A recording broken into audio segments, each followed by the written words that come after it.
Well, time now to get some perspectives from some colleagues in the field of journalism, of course. Gloria Galloway is a columnist for Postmedia.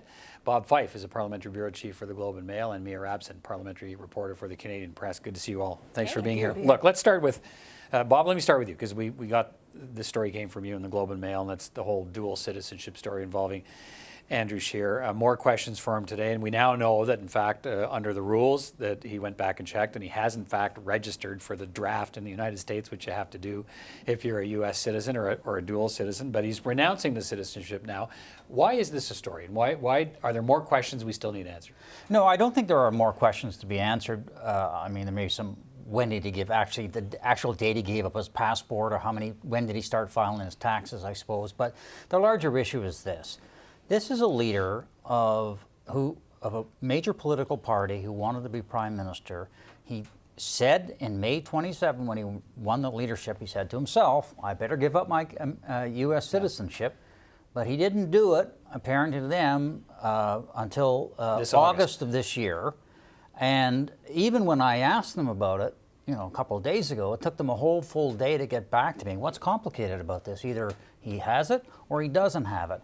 And the other issue is, so one is, judgment on, you should have gotten rid of this U.S. citizenship a long time ago, especially if you want to become prime minister. And secondly, this whole hypocrisy. The Conservatives dined out on Stéphane Dion in 2008. On Tom Mulcair in 2015, and to some extent on Michael Jean as well, because all three of them held French citizenship. Stephen Harper was prime minister at the time, showed nothing but disdain, for anybody with dual citizenship who wanted to be a political leader. And so that's where he gets nailed. Lots of people have dual citizenship, and they can sit in Parliament. That's not a problem. But I do think people would question it if you're the leader of a major party that is going to become prime minister, and particularly so if your political party has been hypocritical about it. Gloria, what do you think? I agree. The hypocrisy is the worst situation. The second biggest problem is that it's an American citizenship. We do an awful lot of business and trade and discussions with the Americans. We don't do quite as much with France, but look, I don't doubt that Scheer's loyalties and allegiances lie with Canada and not the United States. But it would be kind of odd having a prime minister who is an American citizen trying to negotiate a trade deal with the Americans. I mean, it's just the optics of it alone are just kind of weird. He'd have to use a U.S. passport if he went to the United States. Well, and he's in the process of renouncing it, right, Mia? But I mean, and he's saying he's waiting to hear from the U.S. Embassy. Well, what would happen if he, in fact, were elected prime minister and it still hadn't been renounced? Well, and what if it was months before it was renounced? And it could be, because the U.S. generally says it's 9 to 10 months for this to happen. Now, granted, they could probably fast track it for the leader of a neighboring nation. They might sort of pull a few strings. But one of the interesting things is when Scheer himself raised questions about Michael Jean's citizenship back in 2005, and what the question he posed in this blog that he wrote was, do you have a problem with Michael Jean having a French citizenship? Would you feel differently if it was an American citizenship? He didn't feel at that point to tell anybody that he also held a dual citizenship. And he also didn't answer a question today about whether he raised with his party when they were going after Dion and going after Thomas Mulcair. Hey, it's me, Andrew, over here. I have dual citizenship. He didn't say whether he did or not. And we don't even know if he raised it with the party after he became leader. Yeah. No. And so, it's the hypocrisy. It's just sort of like, well, and he keeps saying, I was open and transparent. Nobody asked me about it. Well, is it open and transparent if you just wait for it to be asked? Right. And so let's talk about, the Liberal leader, Justin Trudeau, today moved us forward on the whole abortion conversation, I think, because up until this point, he's been very hard on Andrew Scheer and about revealing his personal view, which Andrew Scheer has finally done. And today, Justin Trudeau was asked, well, look, your personal view a few years ago was you were against abortion too. And you're jumping all over Andrew Scheer, so what about that? And now Justin Trudeau says, no, I've evolved from that view to the point where now I'm fully pro-choice. Whatever I think, whatever my religious background, upbringing tells me, I've parked that and I'm fully pro-choice. Nothing to worry about here. So, what do we think of that? It's interesting to me that he waited until a few minutes after Andrew Scheer finally said, I am personally pro-life, to admit that, or to say that he had this conversion or this change in thinking, evolution of thinking, he called it, I think.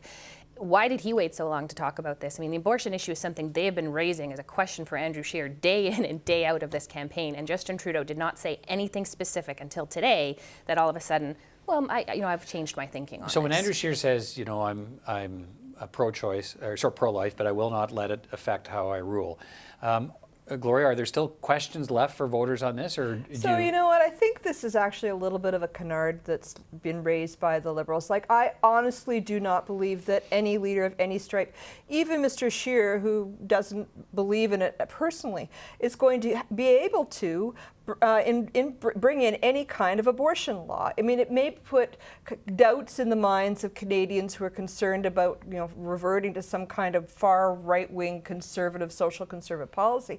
But look, Scheer says he's not going to do it, wouldn't do it if he were elected, and I believe him. He just doesn't have the tools. I guess what some of the critics were saying today is, okay, but will you defend a woman's right to choose? Will you defend pro-choice outside of Canada, around the world? Like, so if you don't believe in it, does he need to answer that? No, but even his own foreign policy announcement last week, they're not going He said to every program that's working now, we're with not abortion.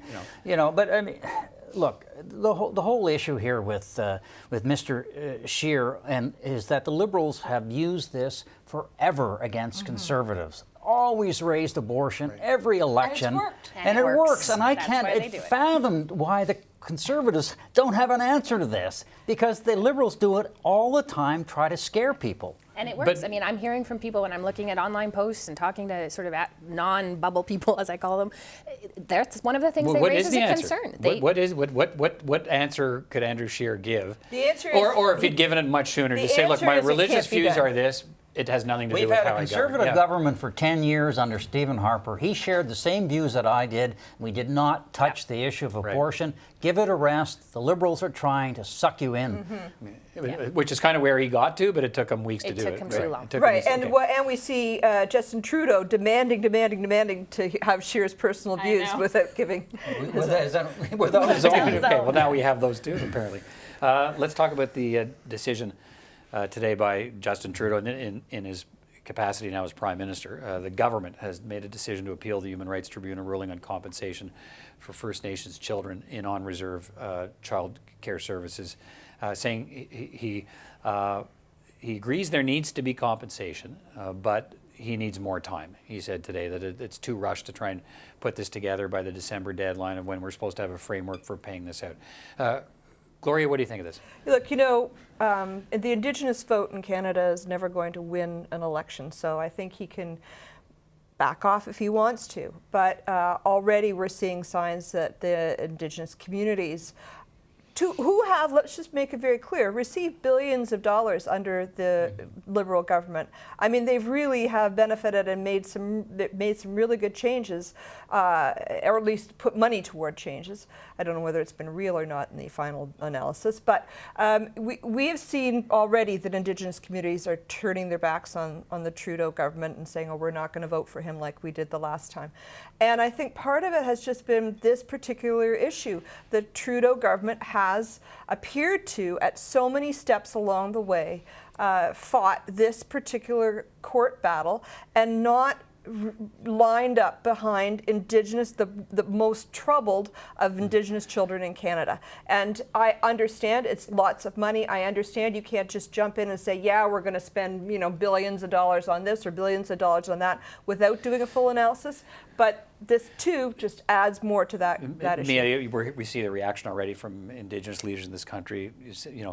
Outrage is fair, but also it speaks to the whole notion that things were going to be different. And this carries on a tradition of challenging all kinds of court rulings or tribunal rulings that deal with the treatment of Indigenous kids. Right? Absolutely. And this case dates back 12 years. It was first brought in 2007, and it took several years to get it even just to a hearing because the federal government, then under the Conservatives, was fighting it. And now the Liberals have been sort of fighting it, not doing what the tribunal asked them to do. And they're saying, well, we need more time. We believe in compensation. But the actual rule or filing, the court document that they put in place doesn't say we need more time. It says there are some fundamental problems with these decisions and we think it needs to be rethought. If they just said, we want to sort of extend the deadline from December 10th till January or February because the election has interfered. Fair enough. That's a fair argument, but Bob, that's not entirely let me jump what they've to said. Bob. If we're running kind of tight at times, I want to jump to another subject. Jason Kenney. We have Jason Kenney in the Ottawa region today, campaigning for Conservatives, and Andrew Scheer going to be in the GTA on the weekend. I don't think he's going to be with Andrew Scheer on the weekend. He's going to be on his own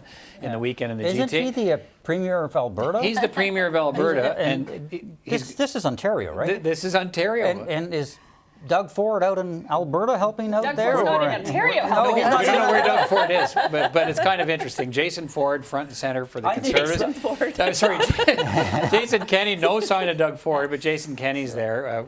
Is he some kind of secret weapon for the Conservatives? Jason Kenney, for all his years in the Harper government, had made significant inroads into ethnic communities in this country. But nonetheless, I think it does not look very good for the federal Conservatives that they have to bring in, on the eve, by the way, of school walkouts on Monday or Tuesday, that they have to bring in the Alberta Premier to help Andrew Scheer win votes in Ontario.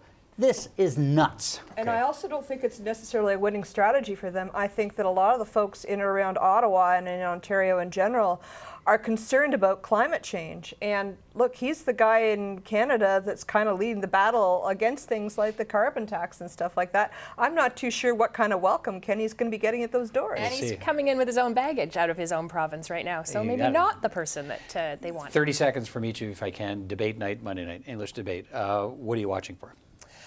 Watching to see partly how Andrew Scheer handles it. He was very heavily criticized for how he handled the French debate this week in his second language. If he can't handle a debate with Trudeau in English in his first language better than he went in the TVA debate this week, it'll be a tough rest of this election for him. Looking after Trudeau's demeanor, if he manages to stick to the script, if he manages to stay in control, if he manages to look prime ministerial, he'll have this thing won, but he can so easily be thrown off just personally. So see if he can manage to keep it together. Bob? I think Andrew Scheer is losing this election, particularly this week, and start to see the signs. So he needs a big win on Monday, but the format is going to make it very difficult because there are 6 candidates and 5 hosts. Good luck. Yeah.